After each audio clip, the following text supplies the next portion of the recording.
Adorable. Let's get back to the smoking conditions that we're dealing with right now, giving you a live look at Snoqualmie Pass, where you can definitely see the haze. Mike, this is going to be an issue for a little while. Yeah, it looks like it's going to be a fairly short duration event, but as I mentioned earlier, it's going to get a little bit worse before it starts to improve during the second half of the weekend. I'll walk you through that in a moment. The thing that really struck out to me earlier was when we saw Erica Zuko, there was smoke in her immediate vicinity as she was making her way up through Snoqualmie Pass. And as you take a look right now across the Seattle waterfront, you can not see Rainier at all. In fact, there's that hazy feel across the area. As far as air quality goes, and Erica was touching on this, it's for sensitive breathers. For the most part, it's just going to be kind of annoying for most of us, but if you are one of those sensitive breathers or in those classes where you're really young or above 65, you might want to take some precautions. Again, Sunday, things will improve. Temperatures are looking pretty good out there, but take a look at this. That wind coming in sustained at 23 miles an hour. We've had some gusts up to about 30, and that's what's driving all of this wildfire smoke in our direction. I'll give you a look from space in a moment here. The wind is really going to be the thing that will be dependent on when that air starts to clear. Mariners are hosting the Braves tonight, and if it wasn't for that haze, it would be an idyllic evening out there. 73 and hazy during first pitch at 6:40. By the time we get to the seventh inning stretch, 67, still hazy out there. And then by the time we wrap things up, hopefully victorious tonight, in the mid-60s. So definitely no long sleeves required. But again, you just want to take it easy as far as the air quality goes.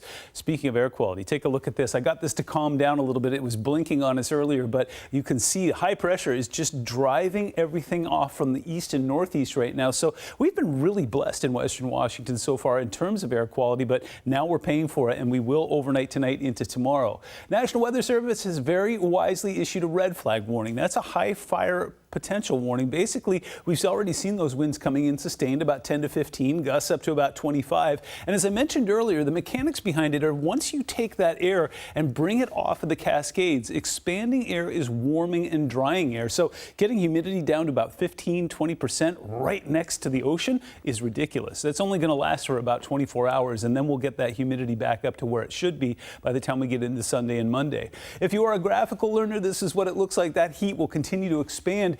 Again, our friends to the south are going to get it way worse than we will, including places in Northern California, San Francisco, Portland. They're going to be hot and dry for a good couple days there. But as we move forward in time here, you start to see a new system that pushes in from the north and west that will gently nudge that high pressure out of the way.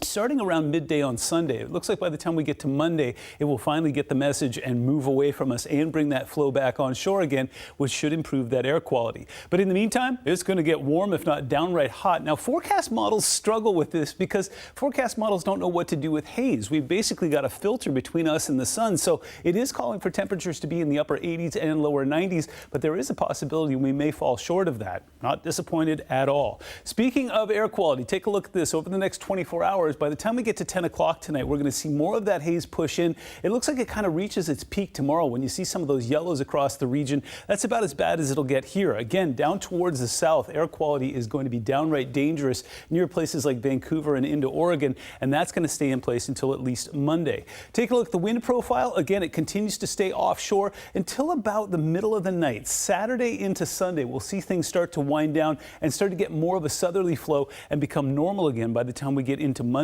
We'll get some more of that humidity and get things back cooler and cleaner. 7-day forecast shows a bit of a ride ahead. We're going to get hot and hazy on Saturday. We'll dial it back slightly on Sunday. That'll be the transitional day. But as I mentioned earlier, things should be fantastic by the time we kick off Monday night versus the Broncos.